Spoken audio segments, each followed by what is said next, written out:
Hello, everybody. Welcome to the VLocity Group. Thank you for joining us here today. My name is Bill Hood, and today we're going to talk about the DAT Trendlines that came out, but really talk a little bit more about how to take a look at an interpretation, kind of giving you a basic overview on that. And then at the end, we're going to talk about some of the forgotten, I think, negotiation tools that I think are a lot of people are forgetting out there, the secondary negotiations that can maybe tweak your profits and revenues just a little bit more as you get going. So um, if you're new here and you're just getting started, make sure you go ahead and hit that subscribe button and hit the bell so when you see we go live that you'll be getting most of the information that comes through here as soon as possible. Back to my remote control here.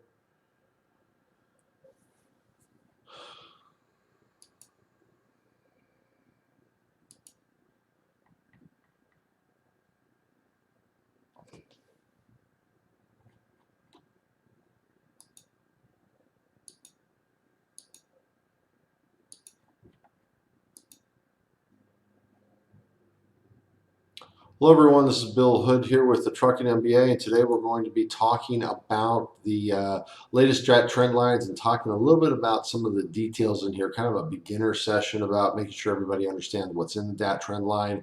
And then also we're going to, at the end, talk about some of those forgotten secondary negotiations that can help tweak your profits and your bottom line. There we go. Make sure you hit the subscribe button and the bell so that when we have additional when we have things coming up, you make sure you get alerted here. If you're new to this program, and what we do here is our whole goal with the Trucking MBA side of our business is to make sure that you are getting the information to take your business to the next level, be as profitable as possible, and give you some of those techniques to help you do that. Our company, this VLocity Group, is a safety and compliance company to help people build some things up here or help build up their businesses with that. So let's kind of get started here, taking a look at the this week's DAT trend lines here. So if we're taking a look at the trend lines, knowledge is one of those key things that we want to make sure that that you have. And DAT provides a lot of good information out there for you. They do the weekly trend lines, and what we do here is we want to bring up not just every week, just specifically talk about the trend lines, because quite honestly, what's that going to do for you down the line? If you're watching this video a year from now, seeing what happened in August of 2018 is probably not going to help you out. So we're more or less going to talk about some of the key indicators and some of the things that go on within the DAT trend lines here.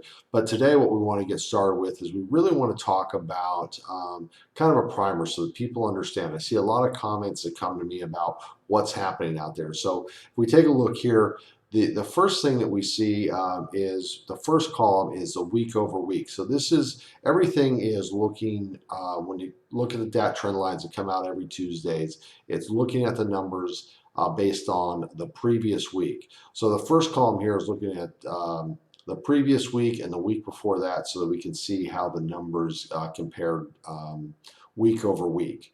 The next column is taking a look at month over month comparison. Now you need to remember when you're doing this is when you're looking back at a history. So in this case here, we're looking at the full month of July, the numbers that they had there compared to what we have in August right now and what we're looking at as far as month over month.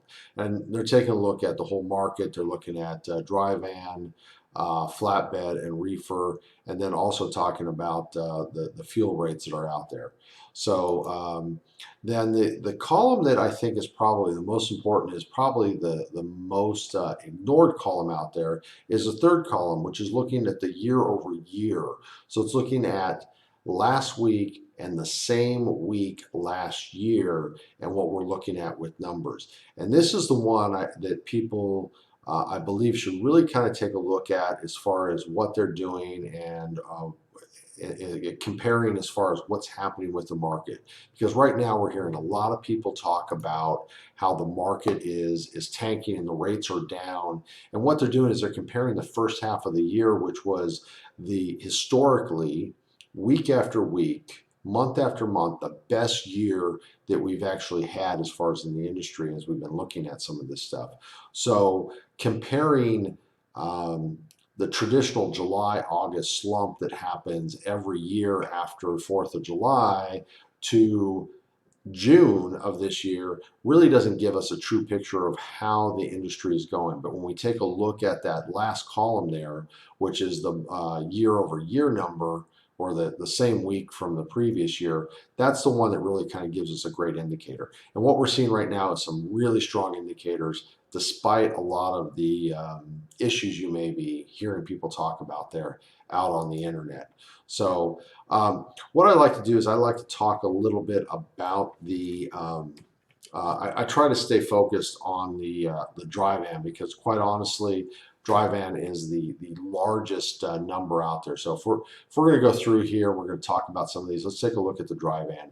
So when we're looking at the dry van as far as a week over week, the numbers are just slightly down. So when we're looking at load to truck ratio, that we're 5.9%. That's basically saying that there are, or down 5.9%, that there are basically more trucks this week than there were loads compared to last week. And we're just slightly, as far as the rates, I think when we look at total rates, we were down a penny over last week. Still historic highs compared to last year. We're looking at basically down 1% as far as on that. If we look at the second week, or the month over the month, what we're looking at is we're seeing that the load to truck ratio at the negative 20%, and then again that 1% down market there. But the really interesting numbers, we take a look at the last column here. And I like to look at the rate component of this, because this is the one that really stands out. We are 29% above where we were last year at this time. Now, that's a phenomenal number, and you would not think that we're sitting at that number if you were talking to a lot of the people who are out there looking at when they're comparing this. And after this goes, when this actually after the live event, I'm going to put some links into the comment section. So make sure you come back and take a look at this. One of the things, I was on Kenny Long's show. Kenny has a wealth of information. It's almost like we share the same mind when it comes to the mentality of what drivers are doing, but a lot of good information on the show. So I want to make sure that I'm going to share some information down there as far as in the bottom, so that you can watch this live broadcast. It's a great opportunity. You can call in, you can ask some questions, and get a lot of good information about the market. And he takes you everything from starting your authority to insurance, all the way to negotiation with rates. But in the discussion that he was having today with the market is, you have a lot of people who come out to this market, and that they're not taking a look at a historical perspective. They're not taking a look back at and saying that, you know what, we're really, really strong right now. People would be absolutely ecstatic last year at this time to have the rates that we have right now. But if you take a listen, or you take a look at a lot of the information that people have out there, you would think the market is completely fallen off and we're in a free fall. And it's completely different. It's absolutely the opposite of that. We're very strong. We're still very strong. All we're doing is we're seeing the traditional post 4th of July dip. Now, the other good thing as we take a look at some of the numbers is we've actually seen a little strengthening of the numbers in this past week and what we saw coming into this week. So we're probably getting a little earlier jump start to the rates starting to pick up before we see things just take off in the middle of phenomenal numbers that we're going to see in the November section. So we're starting to see that pick up, and we're going to continue just like we saw in January, starting to pick up all the way into June. We're going to start to see that probably a little faster pace here as we start getting into the holiday season with some of the numbers out there. So lots of great information out there. Kenny shows, lots of some other people. I'll put a lot of links in the comment section as far as to people to follow and take a look at there. So now one of the other things that we want to talk about, we want to talk about negotiations, because at the end of the day, the goal here is to make the most profits that we can potentially make out there. And what I'm seeing as I talk to a lot of people, and I've made this mistake a ton of times, but what we're seeing is the secondary negotiation is probably the weakest area that most people, when they're taking a look at what they're doing, is where they're falling off on. So the first, when I talk about secondary negotiations, everyone's worried about that rate per mile, what they're getting for that load, and they're pushing on people. And what they tend not to do, because maybe they got the rate they're looking for, but what they don't want to do is potentially lose that load by trying to make sure that they put some of the components in there that can possibly save them a lot of aggravation. When I talk about that, I'm talking about detention rates, layover, truck order not used. Those three things are three areas that people I see most common not getting into because they're afraid of losing the rate. Now, I get that, I understand it, but there's a way to go about this without making it such a potential loser. So when you're getting in there and you're going through that, you can start asking some questions. You typically ask questions. Hey, what's the load? What's the unload times? Take a look at. What's the detention? What's your detention policy?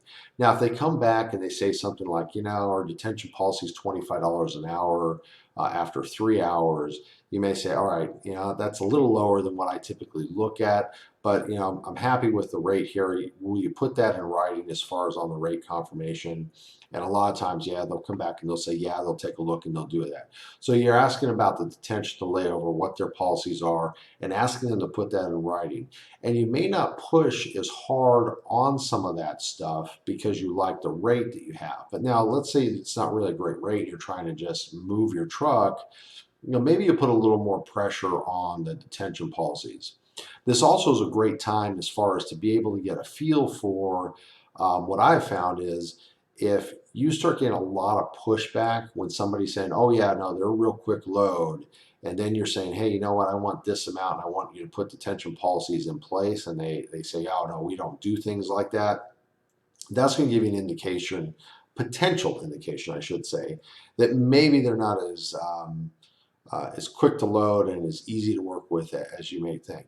Now, the fourth point that I have down there, which is the quick pay portion of this. Now, this, if you're factoring, in first, let's take it in two parts. So if you're factoring, you've never worked with this company before and it's a new company, so they don't have your factoring company on file.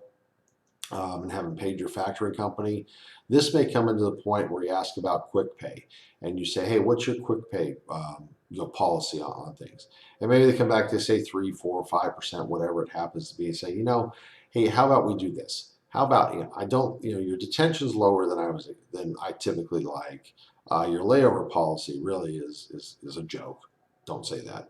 But your detention policy is not really that good. And how about we do this? How about you give me a free quick pay?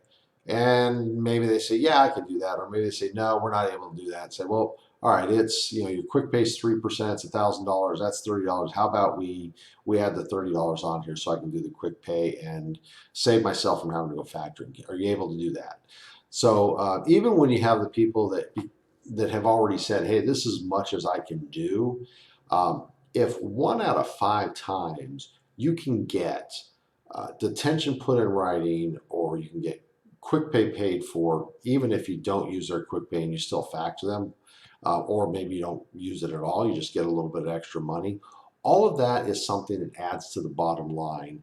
And we all know, we've been out there so many times where we've had these conversations with people and we've gone through, and then there's absolutely nothing. It's just a complete battle, and they tell you they're not going to pay, or they're going to see what they can get from their customer, which really is code for, we're not going to pay you anything, you're going to forget about it, and we're just going to go on our way because we're never going to go ask our customer for these detention rates. So these are all things that you can do as far as in the secondary negotiation without making it a hardcore sale. It can be just a general conversation, things you should be talking about anyways. and being able to make sure that you protect yourself as you're looking as far as for some of the money that you have out there. So everyone, again, my name is Bill Hood. We do, one of the things we do with the VLocity Group is we do safety and compliance, and we offer free compliance checkups for people. So if you want to email us at info@velocitygroup.com, it's right down there. What we do is, if you want to send us one of your driver files, we are happy to go through, and we'll spend about 10-15 minutes, take a look at that driver file and give you some feedback on whether or not that where you're at with it, if your file's doing great, or if you have some deficiency in there. So please go ahead and send that information, ask about that. And again, do not forget to subscribe and hit that bell button so you can make sure that you get the information out there from the company. Again, everyone, thank you very much. This is VLocity Group signing out there.